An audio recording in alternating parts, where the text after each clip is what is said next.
Ding ding da dong. Chit-Chat. Woo. Is that going to be the new jingle? Yeah. Someone did ask me for synth once, and I just literally recorded my mouth going ba ba ba ba ba ba ba ba ba placeholder. That was literally it. Amazing. Hey guys, welcome to another episode of Genuine Chit-Chat. This week I am joined by Calum Stone of Placeholder. Now I hope you liked the little silly intro bit at the start. That was quite fun. We just chucked recording on and that came through with Calum, so we decided to keep that in for no reason apart from it made me laugh a little bit. And also for any regular listeners, you'll know that I've been off for 2 weeks. Both at work, I wasn't at work for a bit, and I was podcasting. Nothing's wrong with me, fortunately. Well, that's debatable, but nothing wrong with me that made me not go to work. I was actually in Mexico for 10 days with my girlfriend and some of her family as well. Absolutely incredible trip. I'd say go on Genuine Chit-Chat's Instagram to see some of it. I went swimming with whale sharks, turtles, a few other cool things as well, which I did outline, I think, some of the stuff I was going to do in my only solo pod that I did just before I left as well. But yeah, I'll go more into detail about that sort of tomfoolery at the end of this podcast. So, usual sort of stuff for any people who are new. I'll chat for a little bit, normally have a promo, then have the main chat, then right at the end when the chat's finished, it will be me at the end to give more information what comes next. This is part one, as the longer chats I do generally try and split apart, so they're within about an hour or so. Yeah, that's this week is only going to be part one. Part two will be out next week at the usual time. And in this chat, it's not for anyone who only has an interest in sort of heavier music, because that is the band that Calum is from. He's from a band called Placeholder. But I've been good friends with Calum for, 15 years or something? No, 14 years or so, that sort of amount of time. So I've known him for a very long time. And we recorded this a few weeks ago before his EP was released to Placeholder. But I think we barely even talk about the EP, at least in this part. We started talking about Stranger Things, but there's no spoilers, don't worry about it. At that point, I hadn't seen season 3 and Calum had only just started it. So we just spoke about that a little bit, but there was no spoilers at all. We then speak about Calum's love for Gordon Ramsay before we speak about sort of lots of other music we like. I think Billie Eilish is mentioned, the plot and you, a few things like that.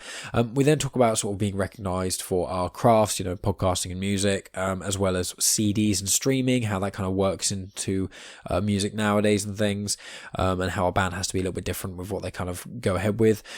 We do speak a little bit about the EP then, and sort of just a little bit about the EP and stuff like that. And then we talk about sort of bands that gigs that Calum's been organising and things like that. Then we talk about sort of supporting local bands, and we speak about a story of mine where I met a band member. It wasn't anyone big. It was a band called Woe Is Me, which few people probably even recognise. If they know the band Issues, it was what Issues was before they were Issues. But yeah, that's what's in part one.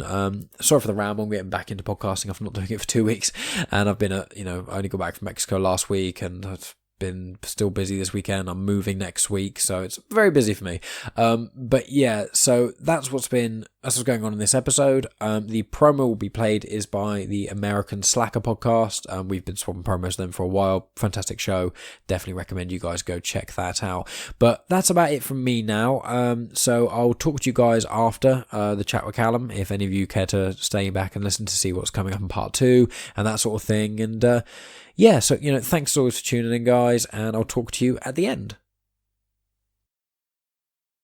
Hi, I'm Matt. And I am Jesse. So, what is American Slacker, I guess, right? The highest amount of dick jokes per episode per podcast. We've been on the air for 57 straight years. 57 straight years of dick jokes. Thing is constantly soaring over my head. And you pulling my chain in your weekly weird news. We're also cannabis friendly. We kind of sneak it in there, almost like you're lacing the brownies at the family reunion. It's the ride of your motherfucking life. Fucking 11 when there's only 10 on the dial. Weapons of mass destruction. It's a threat to society. Food assaults. Yeah, that happens too sometimes. An ostrich took a lit match into a fireworks factory. I don't even know where to go with that one.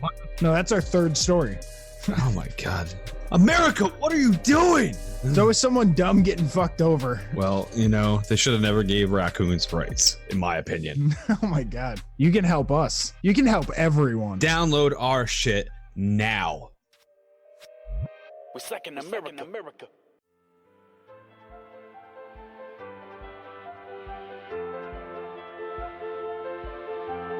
Welcome to Genuine Chit-Chat, where we have honest conversations with interesting people. And I'm your host, Mike Burton.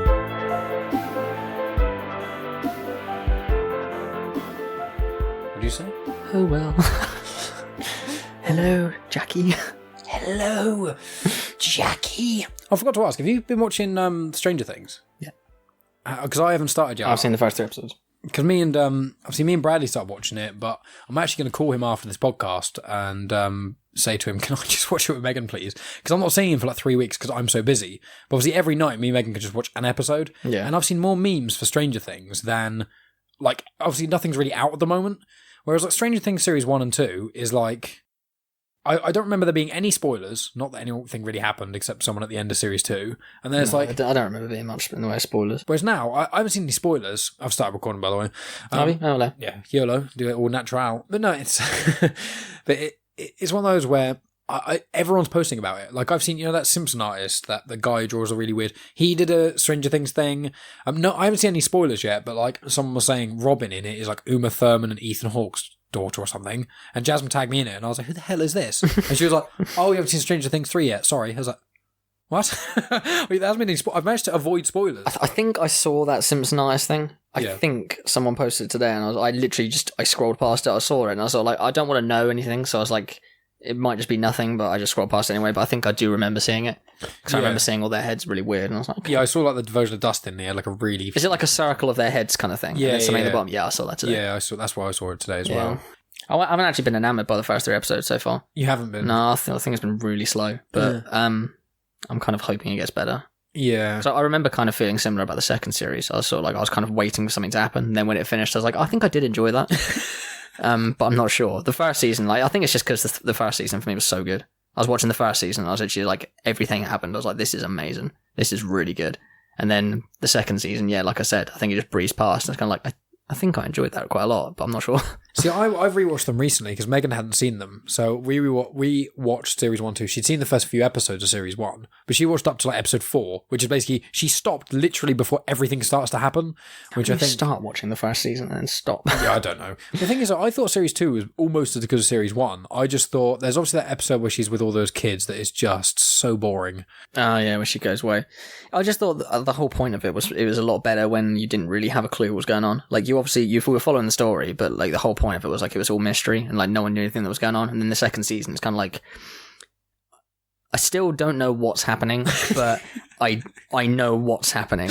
Like, I know weird stuff's coming. I know weird stuff's doing this. I think Will got possessed in whatever his name is. Yeah. And it's sort of like, I know he's possessed. I know it's something to do with the Upside Down. It's sort of like, I have more of an idea now. So the mystery was less there for me. Yeah. That sounds really like silly because I've just said that and explained it really badly. So it's like, yeah, I have no idea what was happening in the first season, but I liked it. I had no idea what was happening in the second season, but I didn't like it.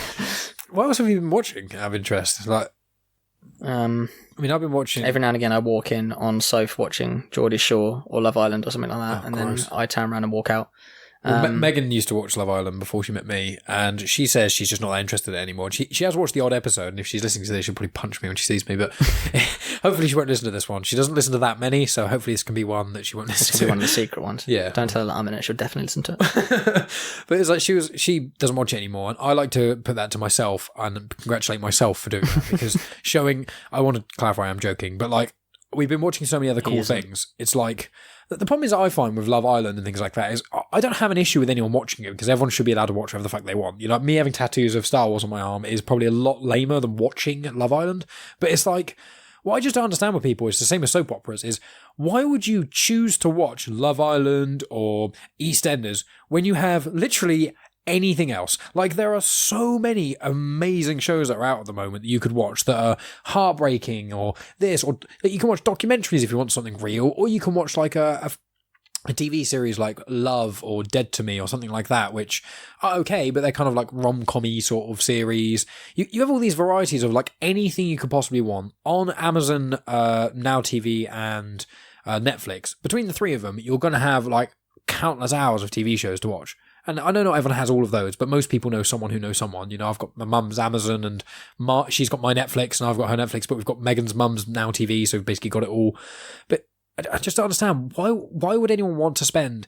It's also with fucking Love Island that annoys me. this. It sounds like I'm getting so much. This is going to get a big work up on Love Island. I know. And I'm saying that it doesn't annoy me that much, and it kind of doesn't, but it kind of does. Deep down, it does. It does. It's more so because you have to spend. It's on like 4 or 5 nights a week for like an hour a time, and I'm like, Game of Thrones is like 1 to 2 hours a week for, obviously it's finished now, for like 8 weeks, and that's a lot of commitment. But this is like madness. It's like I'm a celebrity. It's like, oh yeah, every night for 1 hour plus an extra hour of bonus unseen stuff. And you're like, what? So there's fucking 8 hours in a working week of this one thing. That's more than a day at work. Why would I want to spend that kind of time watching loads of idiots on an island with this half simulated love stories going on? Well, every now and again they fuck, don't they? I think. If you don't get to see it. Yeah, if it was like porn in it, I'd be like, I can kind of see the appeal. You know, watch these probably very attractive and very fake people having sex. Okay. But you don't. It's like you get to hear all the bullshit first and don't actually get to see anything. Yeah. It's it's bad. I wouldn't watch it. It's very bad. To be fair, I don't think I've watched anything else. Like I said, I started Stranger Things. I can't remember what I was watching before that. You seen Love, Death and Robots? No. I know that's the series of short ones, isn't it? Yeah, I was skeptical, but I've actually watched a few of them and they are really cool. I've heard it's really good. They're basically glorified YouTube videos, but they're basically YouTube videos made with a huge budget. I think at the moment me and Soph just can't stop watching Gordon Ramsay. It was an obsession that started a couple of months ago, and it's bad. It's got really out of hand. I'm not lying. We've seen it all. Every Kitchen Nightmares, every Hotel Hell. That's sick, mate. It's Hotel so Hell? Yeah, Is that like a hotel kitchen? He goes around hotels and like tells them how shit they are. It's so good. Oh, he walks in like he gets black lights on the beds and stuff, and you see like proper dirty stains. That is fucking horrendous. It's horrible, but he's good. He like lays into him. Oh, I love Gordon Ramsay. Yeah, I think I'm the only person who I don't have a problem with Gordon Ramsay, but like Megan watches loads of Gordon Ramsay, Jasmine and Reese watch loads of Gordon Ramsay. I think Nikki watches loads of it, and people at work watch it, and it's like. It's one of those things where I haven't got a problem with it. And I've seen quite a bit of Kitchen Nightmares because obviously I live on planet Earth in the first world. So I've seen what Gordon Ramsay does over the 25 years I've been here. And it's like, I do get it. And I think it is very entertaining because you get the food programmy stuff and you get drama, but you also get some bloke shouting in people's faces. Oh, yeah. Which is always fun to watch. Hell's Kitchen's the best. Oh, the stuff he says to the teams is unbelievable. I love it. It's a really unhealthy obsession at the moment. It's bad. How do you watch them all then? Like, as in, any means necessary. Well, I assume, without delving too deep to make you illegal, I assume some of the things you just have to stream online because they're US only. Oh yeah, there's 2 seasons of Hell's Kitchen on Netflix, 2 exactly at the moment. I think there may be some more. Hell's Kitchen is on, that's on Netflix. There's loads of Kitchen Nightmares on. What's it on? It's going to annoy me now. I'm going to say Now TV, but I'm not sure. No, Channel 4. There's loads of Kitchen Nightmares on Channel 4. Of course, all 4, BBC iPlayer, all that sort of jazz. Yeah, that's what Hotel Hell's on as well. And that's pretty good. Hotel Hell does sound like the most appealing one for me because I have often thought about when I go and stay in places using a black light. But I was thinking, if I do that, I will probably just freak myself out. Yeah, and you'll be the guy who's walking around a hotel with a black light. Yeah, that's which will probably concern them more than anything else. Like, what's he doing? Is that Mike from Genuine Chit-Chat? God. Have interest? Have you, obviously I'll say in the intro who you are and things and how we know each other and you're in the very early episode, but like, have you actually had anyone recognise you from being in a band when not at a show? I'm going to say no. I don't think so. I assume you get like random people from school or whatever, like who you are walking in town and then they go, "Oh my God, Callum, I haven't seen you in ages. I checked out that band." I have at parties and meetups and stuff like that. Like, but usually they're kind of friend of friends. Like, I haven't necessarily met them, be like, "Oh yeah, you're from Placeholder." And I'm like, "Oh yeah, that is me. I'm surprised you know of us." And he's like, "Yeah, you're terrible." No, I have been recognised before. I've been recognised at other band shows, if that counts. So like, if we're not playing, I'll just turn up to a show and someone will be like, "Oh, you're from Placeholder," and stuff like that, and that's cool. Yeah, that must be nice. Yeah, it's nice. Usually they walk away swiftly after, and it's just sort of like, hey, he's going to tell his friends that I suck. Well, it's one of those things with, like, obviously no one's recognised me from doing Genuine Chit-Chat because I think almost all, I think about... No one sees your face. Well, that is a big part of it. Like, unless people follow me on Instagram, you won't really see photos of me, or the occasional thing on Facebook, as in the Genuine Chit-Chat page. But it's like, I think a lot of the people who listen to my show are other podcasters. So it's like, that's one part of it. But I think about 70% of my listeners now are from America. And I think the problem is that when I normally remember to post on Instagram, I do it at like 10 or 11 at night. And I think a lot of people are in bed by then, but everyone in America is getting home from work and stuff, or on their lunch break, depending on where they are in America. So out of interest, obviously you're on Spotify. Do people still buy stuff on iTunes? Like, have you had any buys of, like, obviously when Grey came out? We had a few buys of Grey. Like, we sold a fair few copies of Grey. I don't think we've sold anything of the new ones, but I mean, like, no one buys singles anymore. Like, there's just no point. I can't see us selling many copies. We might sell some physical copies of the CD when it comes out. Yeah. But I can't see us selling many online anymore. No one ever does. Everyone just streams. Well, that's the thing. And also a lot of cars now, like, don't have proper CD players, or like my CD player in my car, it doesn't, this is back to my job when I worked at like Whizbit and stuff. There's two kinds of CDs. There's replicated or duplicated. Now, duplicated, you put it in a CD, you put it in like a standard DVD drive or CD drive, like in your computer. They're the ones you can make at home. And you can see when they're duplicated because on a disc, there'll be like a line, and on the inside of the line, it'll be lighter, and the outside of the line will be slightly darker, and it's kind of subtle, but if you get them replicated, that's like an actual press. So it's like the difference is one's like a laser burning the basically minuscule ones and zeros of data into the disc, and the other one's like pressing it. And to get them replicated, you need to do copies of like 1,000 plus, like, and it costs a lot more money to do. But that's what all the big bands and stuff do. But a lot of car CD players will only play replicated. So if you make 100 CDs, either in your house or you get like a CD production company to do it, and they don't do it replicated, which they almost certainly wouldn't because it costs a fortune to make like the master disc for replication is like 100 plus quid by itself. And it's like, my car, if I buy CDs from bands at shows, which I like to try and do now because normally it's only a couple of quid. Like I went and saw Tech 9 in Bristol a little while ago, and a guy who supported him was Shaudo, and I've got a podcast recorded with him that I'll be releasing soon. And other people in the crowd were selling CDs, and they had like their phones with them and had the music on whatever. And one of them played me a song, and it was absolutely amazing. So I bought the CD, I put it in my car, and it doesn't work. and he hasn't got any real music online. So I can't find any of his stuff anywhere except on the CD. And my new laptop doesn't have a CD player, CD drive. Brilliant. So it's like, I bought this new laptop for the podcasting, and I thought I got everything right. I was like, I've got 2 USB slots, I've got, this, I've got that, I've got a HDMI port, but it doesn't have a CD drive, and I didn't even think about it. Like, It didn't even cross my mind. And it's now like, CDs are just dying. And now it's all about Spotify. And the reason I was going to segue into Spotify was, can you see how many people from like across the world actually listen to your stuff through Spotify? Yeah, we can on Spotify for artists, yeah. That's unfortunately something I don't know, though. Last time I checked, I want to say it was a little bit diverse. Where our stuff on Dreambound, that kind of flitters it to a lot of Europe and stuff like that. So we'll have like some flitted about across Europe, and there's a couple of Americans, but I think the majority is still the UK. Yeah. We don't actually have, obviously, that many followers. I got no idea where all of our views on like YouTube come from. I probably should have checked before I came on here, really. That don't matter. But I'm pretty sure that again, that's like kind of just from all over the place, really. Yeah, because you had your first EP, which was out. It was about what? It was when you came on the podcast before, so it was about 2-ish years ago, wasn't it? I think it was the very start of 2018 we released that. I can't remember if that's when we released the single, or if that's when we released the EP. I want to say it's when we released the EP. Yeah. I think it was literally the 1st of January 2018. Yeah. I should really remember stuff like this. I'm terrible. It doesn't matter. But the thing is, what I was thinking about is obviously on YouTube, you've got like 15,000+ on Relief. Is that right? On YouTube? Yeah. I think Relief's your most famous. Yeah, Relief's got about 25, 26, I think. Oh, nice. 26,000. And Cement's what, about 5, 10? Yeah, Cement's not very many. Cement's about 5, and then the new ones are doing quite a lot better, to be fair. Yeah. But we released the first new one on our own channel rather than going through a different channel. So because we wanted to see how well it'd do, and it has done pretty well, to be fair. I think it's on 13 at the moment. Yeah. And the second single only came out the other day. That's on about 8.5, 9 at the moment. Yeah, well, that was through Dreambound, wasn't it? You're not allowed to sneeze. Excuse me, sorry. No, you're not allowed to sneeze. No, you're not allowed. Okay, sorry. Look, just start the whole podcast. Yeah, okay, let's rewind and go back and do that again. Yeah, one of the singles has got...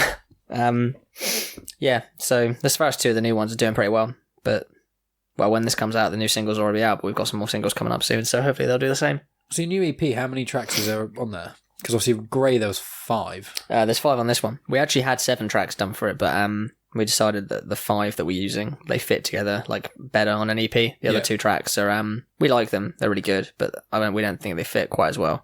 Are they already recorded? They're already recorded. They're finished. They're basically ready to go. So you're going to release the EP then as like the 5 tracks, and then like between this EP and whatever you end up doing after this, you may have like a couple of promo singles. Yeah, we haven't decided like what we're going to do. They will be released. We haven't decided what we're going to do. We might do a Fearless Records and do like a deluxe copy of our EP as soon as like at least 4 people have bought it. So those 4 people have to buy it again just to get those 2 extra tracks. We might do that.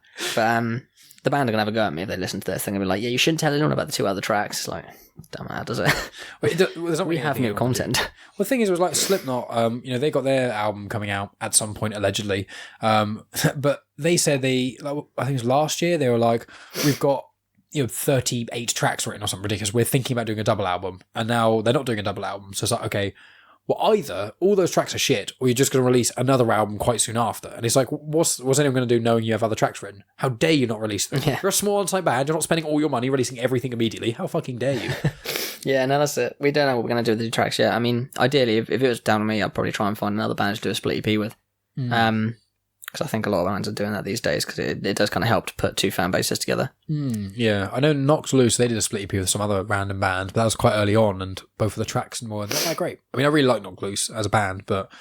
Yeah, I really like their album. I quite like the new songs they did. Yeah. They released... Was the split EP where they did 3 new songs, and then...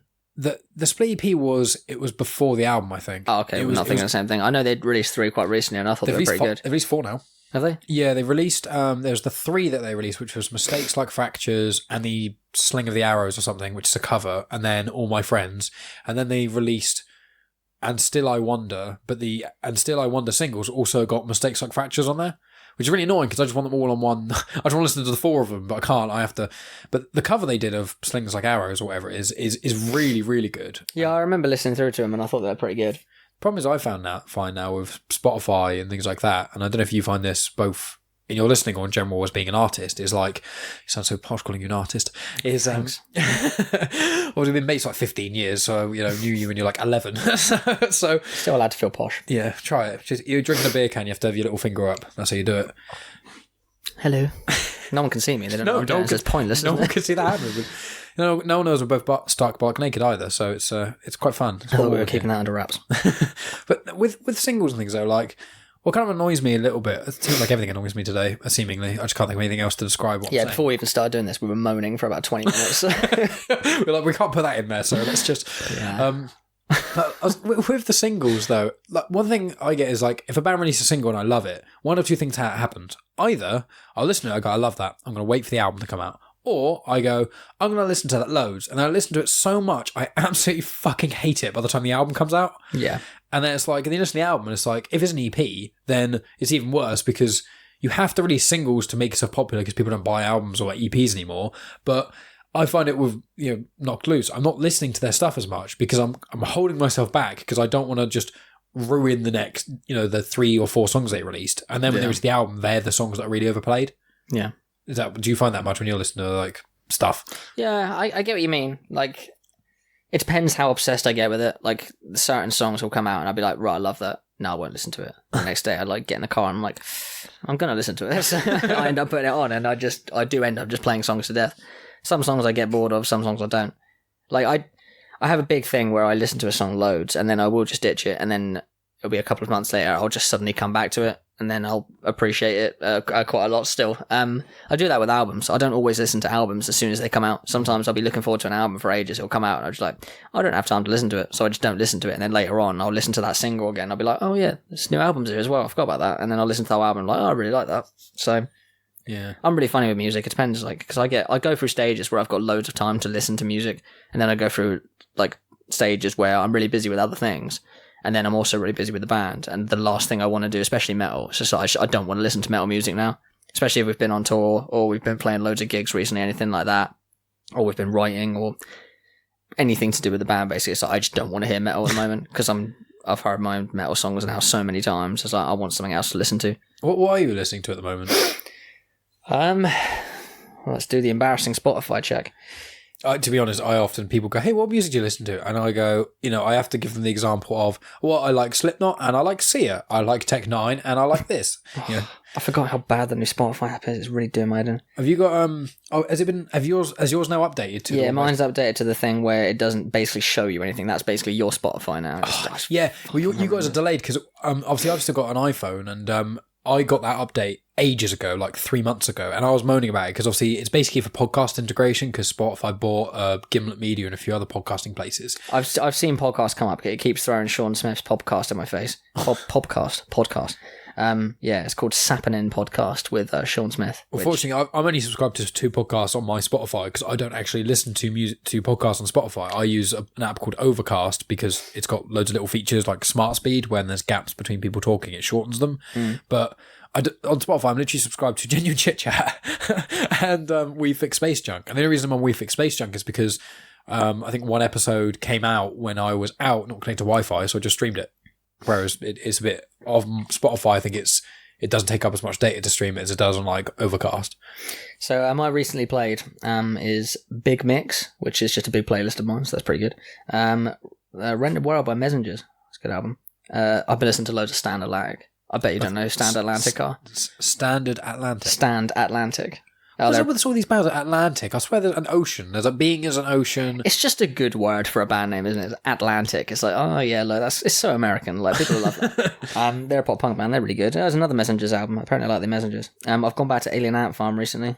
Oh yeah. God damn. Plotting You. I love Plotting You. Oh, well, their new album is Dispose.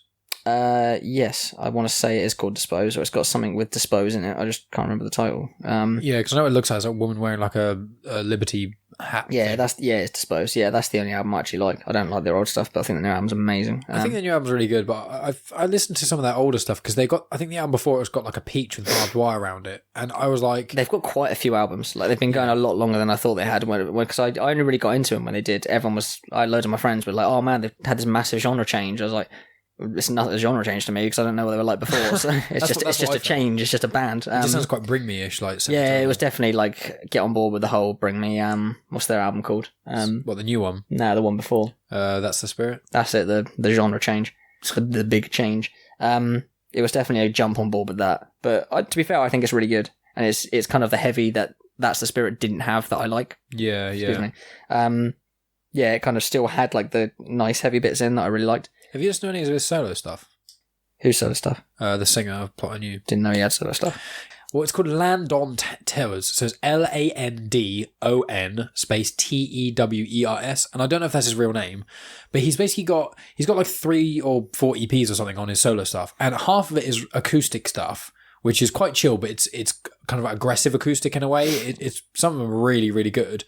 And his other stuff, he's got 2 EPs out there called AI 940, I think it is, and they're basically it's concept EPs about a robot who's alive and becomes self-aware and then murders like everyone, like loads of humans, and then the end of the first EP he kills a baby and then he starts going mental from it, and then the second EP he has this big revelation and then he realizes he's done loads of stuff wrong and he saves this human child. This sounds really overcomplicated. It is very, very convoluted, and I've listened to it a lot of times, but it is unbelievably heavy. It's way heavier than like almost anything I've listened to. Like, really? It's his solo stuff. Yeah. It's he does like gutturals. There's a few gutturals in it, and it's really, really aggressive. And I made a playlist of just the first and second album because they're really, really good, and it's like better than anything I think he's done.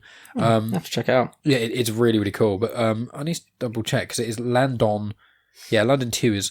Don't You and Need to Change are his 2 big songs that I really like from... Oh, he's got an album called Dynamite. Oh, well, he's got loads of albums on his solo stuff. Christ. He's got 2 albums, Dynamite and Dead Kid. And then he's got, the AI 640 he released in 2015, and then he released part 2 in 2017. Sounds like a big guy. Big guy? Busy guy. Well, he's got all that. They're all singles and stuff, and EPs, and then there's 2 albums. Yeah, it was the Dynamite with the album. Plot and New stuff. It must be busy. Yeah, the Sick Obsession, Need to Change. They're the 2 songs that I really like from Dynamite, and they're quite acoustic-y. The rest of my list I've recently played is ridiculous. It literally goes Lewis Capaldi, Mongol Horde, Lotus Eater, then 1975. So it's like the opposite end of the spectrum, is there? Well, exactly. I mean, with my new music, I've actually been listening to, because I was like, I really fancy listening to something new. And then I scroll down on my albums, and past about 4 of them, it just becomes stuff that I've listened to ages ago that I just downloaded recently. So it's like, I've been listening to, obviously Post Malone's got his new song, which isn't bad. There's an artist called Vinyl Theatre that I really like, I've been listening to. I downloaded King 810's new album, and I just haven't listened to it at all because I really just don't fancy listening to them. But I think I will at some point. It's rare that I fancy listening to King 810. Yeah, same. I kind of want to. I don't dislike them. It's just like it's just a little bit far away from the kind of heavy I like. I think it's the vocals that put me off, but I don't think they're bad. No, I really like them. I mean, I think their first album, which had like Kill 'Em All and Kill 'Em All's so ridiculous. Yeah, Kill 'Em All's like brutal as fuck. But it's like, you got Kill 'Em All. Don't worry, you can open it. You don't have to be quiet. I wasn't trying to be quiet. I couldn't open it. That was the issue. I can see you looking to say something. It's like, the issue is I can't open it. You have the fingernails. Yeah, well, you don't need a fingernail, do you? There you go, see? I did it for anyone who doesn't know. For anyone who didn't hear the Yeah. off the beer. I did it all by myself. Nicely done. It's like, I've been listening to... I listen to a lot of Billie Eilish, but I imagine you hate Billie Eilish. I absolutely love Billie Eilish. Really? It's not Eilish, it's Eilish. How dare you say I don't Eilish? know. It's Eilish. I've never heard anyone say her name. She was one of the reasons I actually wanted to go to Reading. Like, yeah, I absolutely She's love at Billie Reading? Eilish. Yeah, she's at Reading. She's on the she's headlining the second stage. No, she's main support on the second stage. Why did you tell me that? Because it was already, what was it, Post Malone, 21 Pilots, Billie Eilish. It was 1975 there, was it? 1975, a headline on the Friday, and then Foo Fighters on the Sunday. God, that sounds incredible. Yeah. I don't even like I'm not that much of a fan of those sorts of like Reading is normally, I look at it and go, I really like the look of that, but man, so it's Billie Eilish. Yeah. Okay. Well, I thought, have you heard her album before the newest one? It's not actually a full album, is it? It's like 8 songs or something like that. Yeah, it's shorter, and it's the problem is I listened to it, and it's got one song called Copycat that's brilliant, but it sounds just like Melanie Martinez, and then the rest of the songs just sound, they're right, but her new album's incredible. I listened to it through because of my girlfriend. She absolutely loves her. Yeah. And like she's like put them on in the car and stuff like that loads of times. So I've kind of heard everything she's done. Yeah. But no, it's the new album that like I found really good. Like it's just very, very different. That's how I felt. Sam Carter's actually a massive fan of it as well. Architects. That doesn't surprise me. I think Billie Eilish got like it's dark pop, isn't it? It's kind of that sort of not the problem is a lot of pop music these days is how smooth it is. Is like it's just so clean and smooth and nothing wrong with it. Whereas that album, there's a song on there called "Bury a Friend" that I love, and it's the lyrics are really dark. Yeah, like, Bury a Friend's really good. Yeah. I love that album. I was doing some graphic designing for Catherine. I was doing I was editing, creating a logo for her, and Billie Eilish kept getting recommended to me, and I was really not feeling it. And then I was like, okay, I'll give it a go. I'll give it like a proper listen. And I listened to the whole album once, and I was like, that was really interesting. I'm gonna listen again. And I listened like 2 more times. I was like, this is fucking incredible. Yeah. All I listened to for like a month. It is really good. It's so different. There's I really like Lewis Capaldi, but I've heard a few people mention him. he's really good. He's done a cover of I want to say it's this song called "When the Party's Over." Yeah. Yeah, the song is called that. He's done a cover of that, and it is absolutely amazing. It's so good. I'd almost go as far as say it's better than Billie Eilish's version, but Oh, wow. that's I don't know. It's a bold statement. No, they're both very good for different reasons. Like Lewis Capaldi's got like a really, really powerful voice. He's like an acoustic artist. Like imagine Ed Sheeran, Yeah. but with a really, really powerful voice and a bit less poppy, more Yeah. like sad, lonely mum kind of music. That. My mum really likes Lewis Capaldi. There you go. No, he even admits, like he calls himself the Scottish Beyonce, and admits that his music is for like sad, lonely mums. Is he the one that he went on stage at one of the festivals recently? Dressed as Noel Gallagher. Yeah, because Noel Gallagher said, "Who the fuck even is he?" Yeah. Sort of thing. Yeah, so he came out to Here Comes the Money, dressed as Noel Gallagher's brother, Liam Gallagher. Yeah. And his shirt had a massive heart with Noel Gallagher in the middle of it. It was classic. He's really funny. Like this, I'm surprised you haven't heard more about him from like the stuff he puts on his Instagram and stuff I've like that. heard bits about him. I know of him. He's you just know. ridiculously funny. He doesn't seem to give a shit about anything, but he's also like he comes across like a really nice guy. So it's like Ed Sheeran-y sort of. I sound like I'm really fanboying over Lewis Capaldi. Is like I've never met the guy. It sounds like That's I'm our sort of, next like, collaboration. Surprise. He's a really good guy. Like I've known him for a long time now. Like me and him are really close. Well, it's like Scroobius Pip. He's like good mates with Ed Sheeran. Like he's actually proper mates with him, and it's like that's what I'm hoping with you. You can become big and famous. You know, once you'll do all this hardcore stuff, and then you'll get to 30ish, and you'll go, fuck it, I'm going to try being a singer-songwriter solo, and then you'll absolutely blow up, and then I'll be like best mates with someone who's really, really famous, and I can do what H3H3 did with Post Malone and kind of ride the wave. Not that H3H3 isn't talented or anything, but like I'm going to tell you now, just to sort of like manage my expectations. not build your hopes up. Well, yeah, I mean, it's almost like someone hoping that I'm going to become famous from podcasting, which is very unlikely. Never know what the future holds. Well, I heard, Well, except death. potentially. Let's try and avoid that. Not trying to avoid talking about Can't that, avoid just death. Trying to avoid death. I can really try. It's not going to work, but I can try my best. I can feel it coming for me. The death's sweet embrace. Is that because you're Feel drinking cancer coming for me. beer? You're smoking a vape and drinking beer. You're not exactly... Exactly. That's what I said. I can feel cancer coming for me. It's creeping up on me. It's just one of those things where, like, we were talking about it slightly before recording, but like, the thing is with our generation, with Spotify coming in, obviously podcasting it could only really exist in this format anyway. So I'm really I'm in the wrong media to even be complaining, but it's like, essentially you have to either grind at it for so long that you pick up enough traction from just being there to eventually get your break, or you do what Royal Blood did, which is just come out the gates running, get really fucking lucky, and then explode. I think we spoke about that on the last one, didn't we? Where I think Probably. I can't remember anything. I didn't listen back to it. I know we spoke about things. Was that the Royal Blood thing? I think I spoke with Dan, Leah's partner. He came on the podcast, and we were talking about music for a bit, and we were saying how it's like, I think I mentioned you, and we were talking how you and I have spoken before about how, like, if Ollie Sykes went on stage at Bring Me the Horizon and he was wearing a Placeholder top, like, you would go overnight from being like a small local hardcore band to like probably like Royal Blood level, where you'd be selling out joiners, things like that, like immediately. And once enough people sort of heard you over the coming months, you would eventually just explode. And it's like what I say about podcasting is like, obviously he's the biggest one, but it's like Joe Rogan. Like, if Joe Rogan literally mentioned genuine Chit-Chat in any of his podcasts, my listener thing would probably like go up 100-fold. Yeah. But, I don't know anyone famous, so... No. I keep like slyly trying to message like models and stuff like that, just random little things. It's just sort of like, oh, I noticed this, or so this person's like stalking you and something like that. Or I remember I messaged one, I'm not going to say the name because it's really embarrassing, but I messaged one because I know someone's catfishing her account. Yeah. I was just like, this person is catfishing your account. So I wonder if she'll say thank you. I was like, please share my band. But it didn't actually work because she didn't message me back. I felt really alone that day. I was going to say. I just did you a favour. I kind of get like that. There's a podcaster who, I won't say anything about them, but like, I listened to one of their episodes, and their episode, it got to a certain point, like halfway through like 2/3 through the episode, and then it just stops. And then it's like a 5-minute silence. Then the outro music plays, and his outro, and then there's like another 5 minutes, and then it's like another 20 minutes or something. It's like a really long period of time, and then the other third of the chat starts. And I let them know. I messaged them. I was like, oh, by the way, there's this. They didn't thank me or anything. They didn't say anything. Didn't just look to the message, and I'm just like. Like, I didn't have to tell you. Like, I said to him specifically, at this point at the thing, it becomes this, it does. Like, I didn't have to tell you. Like, I could have just left you, and you could have had a shit episode out. Like, I don't expect to be fucking hailed on a golden pedestal. I just expect literally typing, 6 words. 6 words, 6 letters. THANKS. That's all you got to do. There's nothing else. Literally just as, like, even a sentence is great. It's just sort of like, oh, thank you, I'll sort it. So, all right. Yeah, great. Yeah, cool. I feel gratified. I'm out of interest, though. Obviously, we're talking about you being in the band and stuff. You started doing, like, putting shows together where you're not playing. Like, what? Why? Not like, why are you doing that? You shouldn't. But out of Money. interest. Everything is for money. Do you actually get paid for it?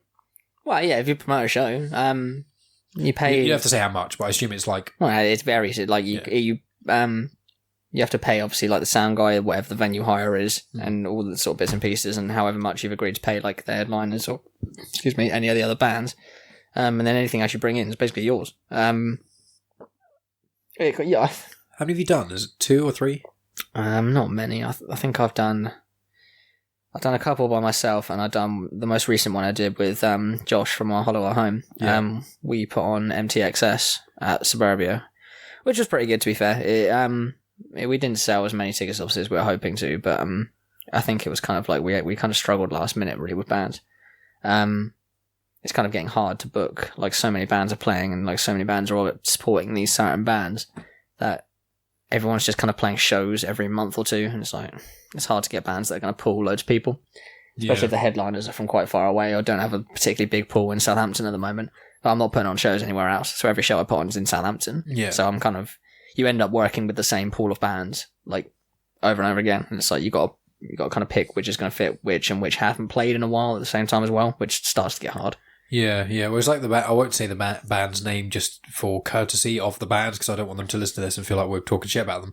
But there's that band that we spoke about that like played every show in Bournemouth for like a year, and it was just constant. Oh yeah, I know. And it was just like every single show you go to, and it's just them, and it's like I haven't got a problem with that band, but they weren't so excellent that it's like they're so good that they deserve to be the support. Like if they had like a young, I don't know, Royal Blood. I'll just use that as a good example. If they had like basically Royal Blood, it'd be amazing and playing them every show, but they're not that good. So it's like they're not bad, but they're not so good they should be playing every show. And I imagine you find that a lot of promoters and stuff probably have like favourites as well. 'Cause I think you found that. The whole promoter issue is irritating. Like, I can't slag off promoters because there are so many promoters around who are really, really good. Yeah. But there are certain promoters as well who I just think are bad. Certain promoters just put on the same bands at every show all the time, and then they wonder why no one turns up to the shows. And it's like, it's because it's the same lineup as a couple of days ago. It's like a couple of days ago is obviously a huge overstatement. Yeah. Like, it's not quite that bad, but yeah, certain promoters do just pick the same bands for the same cities all the time, and it's just there's just no point in doing it. It's a bit hypocritical of me because we play Southampton too much. I know Placeholder plays Southampton too much. We kind of stopped now. Like, we haven't played too much recently, but last year especially, we were definitely just playing Southampton too much.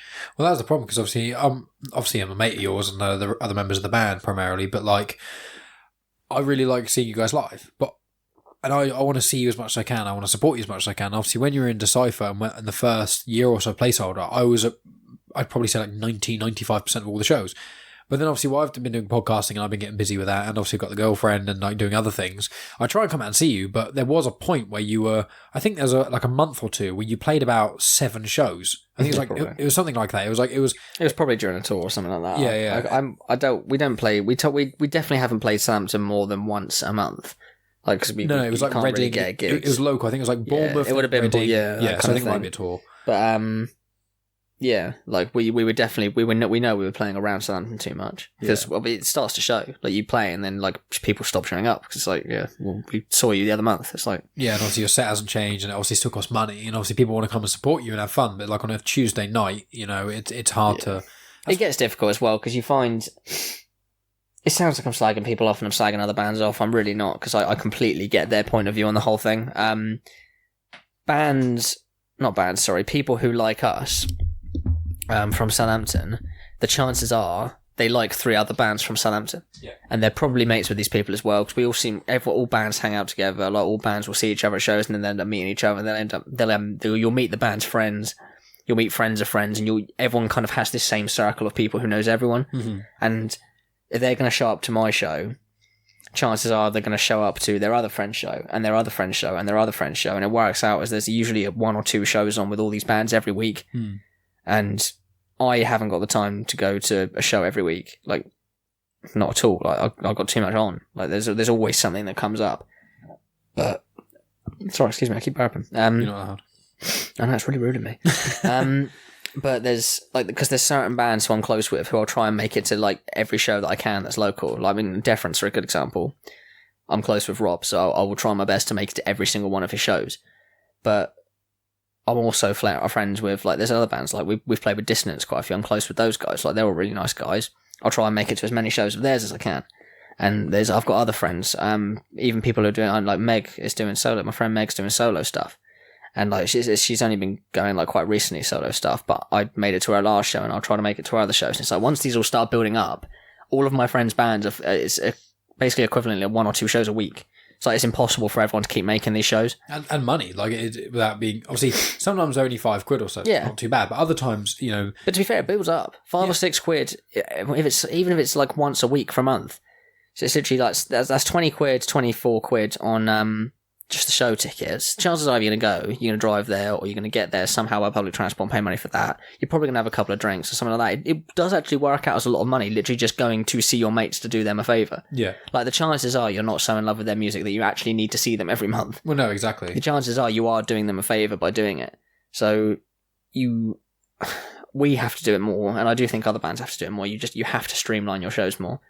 Like, if you play your home city once in like sort of 3 to 6 months, you're going to have a much bigger crowd anyway. People are going to be like, oh, I haven't seen him in ages. Let's go out and see him. Even your mates who like rarely see you anymore, it's like, oh, I'll give you a good chance to catch up with them, even if they don't like your music. Yeah. And it just works out so much better. It's such a nicer feeling as well. Like, it's great when we go, like, obviously to other cities, and even if we played to 10, 20 people, it's like, oh wow, that's 20 people from Bournemouth or Manchester or Liverpool or London. It's like, there's 20 people who we've definitely never met. They've never seen us before. That's really cool. Usually we'll hear something after from one, even if it's 1 or 2 of them. It's all, oh, you're really good. It's like, yeah, great. That's really, really good for us. But if you played to 20 people in Southampton, and no one will admit it, but it does feel like a waste of time. Yeah. It's like, I'm basically playing to 20 people One of them is a pissed off venue owner because we said we were going to bring the same amount of people and we haven't. The other are your kind of friends who have probably seen you about 10, 20 times now and are probably getting a little bit sick of watching you. And you might have a couple of stragglers who you know of, but you haven't met before, but the chances are they may have even seen you before or they know of you. It's like they're not going to be that interested. Like if I go to a gig and there's bands from Southampton, I'll always watch the bands from Southampton because if they're my friends. I will always watch them. And more often than not, I will enjoy watching them. If they're, I don't think any of my friends' bands are bad. I'll enjoy watching them. But if there's a band I've never seen before, and then they're from Manchester or something like that, I will make more of an effort to watch them. Because I'll be like, oh, they've probably not got that many fans at this stage down here, and they might be fucking brilliant. They might be absolutely amazing. Like, there's loads of local bands I've seen. I'm not going to jump to my mind now because I always forget. But there's loads of local bands that I've seen that I've never heard of before, and I've watched them, and I'm like, that was sick. That was so good. And then I end up like, even we became friends with As Everything Unfolds, basically from the same thing. You toured with As Everything Unfolds, didn't you? We did. They're tour quite good. I listen to them as well. They are. Yeah, they're really good. Some really, really good songs. I would have ended up listening to them anyway because we did a couple of dates with them. But I'm friends with most of them now because we obviously ended up doing the dates with them. I watched them. Like, they were amazing. Like if I'd seen them anywhere else and we hadn't been touring with them, I would have had said the same thing. I would have been like, they were absolutely amazing. They were so good. Yeah. And now I'm putting them on next in 2 weeks' time. They're playing 20th of July. Yeah. That's going to be gone by the time anyone listens to this. So we're going to be releasing this around your EP release, just so when we talk about more EP related things, they don't get it doesn't just spoil it. But yeah, I'm putting them on the 20th of July because I love them. I just think they're so good. So it's always worth listening to the bands that you don't know, rather than it's a catch-22 because you should listen to the bands you do know and you should support your friends. You should always support your friends, but you definitely want to listen to the bands that you've never heard of before because you will always not necessarily at one show, but if you go to 10 shows, you will find a diamond in the rough every single time. Like, you will find a diamond in the rough somewhere. There will be a band, they'll be like, oh, they're really good. And then you listen to their studio stuff, and like, that's really good too. Even if 50 people listen to that band, you might still find their stuff is really good, and that will mean the absolute world to them. Yeah. The fact that you have listened to them and you message them, say, like, I love all the songs. Like, that will genuinely mean more to them than anything else does. Yeah, yeah. So it's better anyway than supporting a big band. Because if you support a big band, like, it's all well and good. Like, usually their stuff is, like, a higher quality. Because they've had a month in a studio with a very expensive recording artist doing it. But the chances are you're going to listen to their music and they're never going to know who you are. Yeah. They're never going to know who you are or your name. They're just like, you're just another fan. Which is all well and good for them. I'm sure they're all very grateful. But if you listen to a smaller local band, the chances are they will remember who you are, like, definitely. So, well, it's one of those things where, like, for example, do you remember the band Woe Is Me? I know you weren't a fan of them, but yeah, that's Tyler Carter's band, isn't it? Yeah, well, they start with Tyler Carter's band, and Tyler Carter and the sort of drummer has a big falling out. Apparently, the drummer's an absolute dickhead, and he was addicted to cocaine and all these sort of other things. And Tyler left the band. They wrote a song about Tyler, and then almost every member of that band then left to join Tyler for some reason. But it's weird. I say almost every member of the band. I don't know, but I highly doubt Tyler Carter's going to listen to this podcast. So gutted, whatever. And you're going to get a really funky message when this comes out from Tyler Carter. Just sort of like, oh man, I heard that. God, that would... I was going to share this and everything. It's like, oh. That would destroy me. If someone like Tyler Carter said to me, I really like this, but you dissed me, so you didn't remember this about Woe Is Me, so I'm not sharing it now, I'd be like, what? No, please. You can change my life. Just so he's forcing me to say this, I'm not with him, Tyler Carter. If you do listen to this, I'm in a band called Placeholder, and we could really do with being shared. So please do share it. I'm a huge Woe Is Me fan. Well, the thing is, what I was going to say is... I love Issues. Oh, no, you don't. You didn't even... He's not speaking for me. You didn't even like their good EP. Just because he's not going to share your podcast, stop dragging me down with you. I love you. I really like you, Tyler Carter. Your approach to Tyler Carter absolutely kills me. I don't think you're going to do it on the podcast, but it does absolutely... I don't have an impression of you. I'm not that good, Tyler. It's just, I'm not that good. The reason I brought Woe Is Me is just because me and Bradley, we went and saw Woe Is Me a couple of times because I actually really liked their album they released after they split, after Issues became Issues and stuff. And they had the lyrics were questionable. After they contained issues. Nice. Contain was the bad word. It wasn't right. No, you can we rewind this and do it again? No, we can't because that was abysmal. Until the band, the word is for it. Until they had issues. Wow, had genius. Yeah, all right. You're the lyricist of a hardcore band. You should have more meaningful lyrics than that. I don't have any lyrics. Okay, well, I literally just used one of those what's the word thing's called? Thesaurus. Dictionary. It's well, dictionary brings meanings. Thesaurus brings synonyms. No, I literally just, I know, I just turn to a random page on the dictionary, go like that word, and then I just flick through other pages and like that word, and until it eventually makes a sentence. That explains a lot. You know, when you've got that song which is about how photosynthesis makes you cry, I was pretty weirded out by that, but that's the new song coming out. What are those bots called that you give them something to read and then they learn from it and start creating their own? Oh, yeah, I don't know what they're called, but I know what you mean. Like, you give them like 20 hours of Joe Rogan, then they like write a script of, yeah. I saw it online. Someone call Bring Me the Horizon's new album. It's like someone gave them like a Scene Kid Bible and literally just gave them that to read and then just randomly generated the lyrics. And I listened to Mantra after that. I was like, yeah, I kind of get that actually. Just the whole like, do you want to start a co-op with me? It's just like, yeah, I get it. I think with I will say just quickly my woe is me story, only because if I don't, there'll be someone who messages me saying you didn't finish that story, and I know how annoying it is when I listen to podcasts and people don't finish stories. All it's going to be, me and Bradley really like woe is me. We saw them live quite a few times. We met them after the shows. We met the drummer and spoke to him quite a lot the first and second time, and then we were at Slam Dunk. Obviously Bradley, I don't think went to Slam Dunk the times we were there, but they were playing at Slam Dunk and I wanted to go see them, and the drummer walked past me and I didn't notice, and he's like, dude. And I turned, I was like, oh shit. And I obviously recognised him then. And he's like, oh, how you doing? And I was like, I'm doing great. I'm actually going to go see you soon. And he recognised me. And then literally like, a few months later, the fucking band broke up. And I was like, I had a mate. Like, actually, legitimately, he was like an unknown drummer in a band that all the other members were much more famous than him. And I was like, I'm actually kind of, he was like, want to meet me after the show and chat with me and stuff. And after we met him the first time, and we said, oh, we're going to be seeing you at the show here. He was like, oh, sweet, we'll hang out afterwards and stuff. And we actually did. We had a drink and had a chat. And it was really, really cool. And then the band splits up, and it's like, oh, for fuck's sake, could have had my one ticket. Exactly. I don't know if it's doing anything now.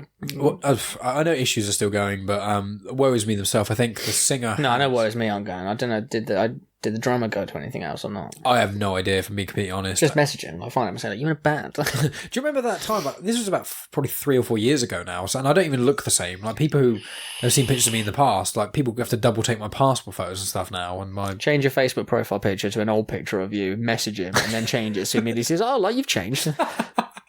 Touche, good shout. I was going to ask. Who's that friend's band of yours, Placeholder? They sound pretty cool. And that's the end of part 1. Thanks as always for tuning in, guys. Part 2 of the chat will be out next week, where the sort of discussion continues.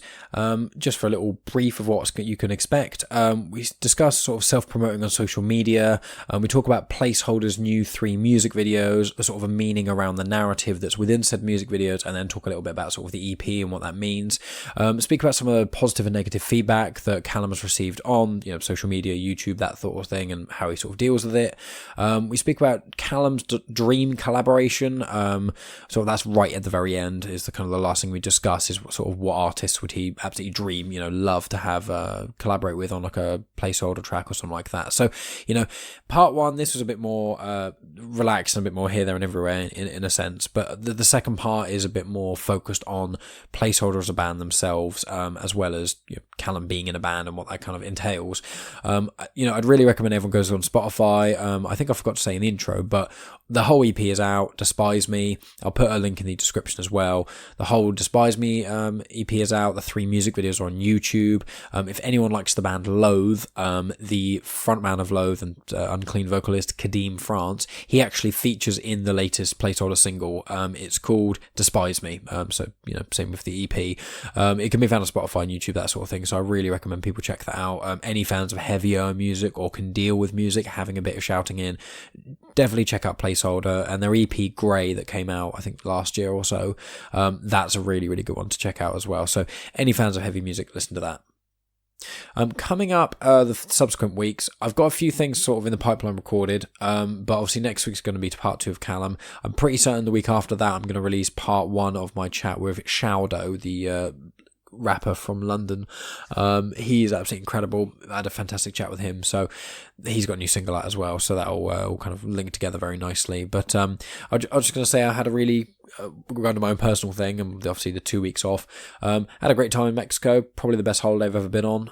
I swam with whale sharks in the open ocean, and a fear of mine is swimming in the open ocean, so swimming with whale sharks was terrifying in some ways, but it was also absolutely incredible. I just I don't want any of my fears to be in control of me enjoying life. I had a fear of skydiving, so I did that a while ago. go. I don't want to swim in the open ocean, so I did that. Did snorkeling around coral reefs and things. Obviously, if anyone's ever seen a whale sharks are absolutely gigantic. I think they're over 10 meters long, I think, that sort of thing. Like the tail fin almost hit, it almost hit Megan when we were swimming next to it, but it actually hit me gently on the foot. Just kind of, I had to avoid, we both had to actively avoid the tail. It's over a meter tall, like as in the tail from the tail fin from tip to tip. It's over a meter, so you can think of like the size of the fish if the tail fin's that big. It's really long, cool fish. We saw all the fish underneath it that were eating the scavenger sort of sucky cleaner fish things. So that was amazing. We swam with turtles, or swam near turtles and things. Went down like a natural lazy river. The Mayans cut through sort of brackish waters and mangroves and created this several mile long sort of lazy rivers a pretty good way for it. Like a current goes through it from one end to the ocean essentially. So the Mayans used to use it to go on and then float down on their rafts and things. It was much quicker than obviously just walking, but they did it all by hand with pickaxes. So it's quite mental to go down there. Obviously saw a lot of the ruins. We saw the ruins of Chichen Itza, which is from the Mayan civilization. It's very interesting hearing about some of the things that are around that. It's a place that if anyone goes to Mexico, I really recommend people check that out, because people were living in the ruins of Chichen Itza, I think, only about 40, 50 years ago, which is mental to think about as well. But on the Genuine Chit-Chat Instagram, there's several pictures on there and stuff as well. I'll be uploading more. I've got hundreds of photos on there. I've only uploaded a very small amount of them. I'm not going to be uploading the hundreds to Instagram, but I'll be uploading a few more, I think, as time goes on. But that was an incredible journey. It wasn't a journey. Technically it was on the plane. I'm tired. It's the end. It's Sunday. I'm rambling on as I always do. But it was good to have some time off. And when I got back, I'm so glad I didn't sort of commit to doing another episode, because we got back on Sunday at we got home at like midday, and I'd been awake at that point for like 30 hours. So then trying to record or trying to edit a podcast and basically doing this would have been a nightmare. So yeah, that's more or less it, I think, guys. I'm kind of here, there and everywhere at the moment. I'm knackered, and as I said, I think earlier in either the outro or the intro, I'm moving soon, and I was got back from Mexico last week, and there's just a lot going on, and I'm just tired, but it's good. Generally, life for me is good. Nothing for anyone to worry about, but it's just tiring and stuff. So I've got a lot of things to do and whatnot. But yeah, thanks as always for anyone who's been listening. Follow on all the social medias, Twitter, Instagram, and Facebook. Leaving reviews on iTunes really helps. If you want to send me any comments or emails or mention anything on any social media, I really appreciate any feedback, or anyone just reaching out and saying they enjoy the show. It's really nice to hear about that. Yeah, that's about it. I think I'm done. Cool. That made it sound so chory. I can't believe it. But, oh well, sorry guys. I love each and every one of you listening, especially this far till the end. I really appreciate anyone sharing or doing anything on social media to do with Genuine Chit-Chat. It really means a lot. And yeah, I'm going to go. So I'll talk to all of you next week, and I hope you guys have a great week.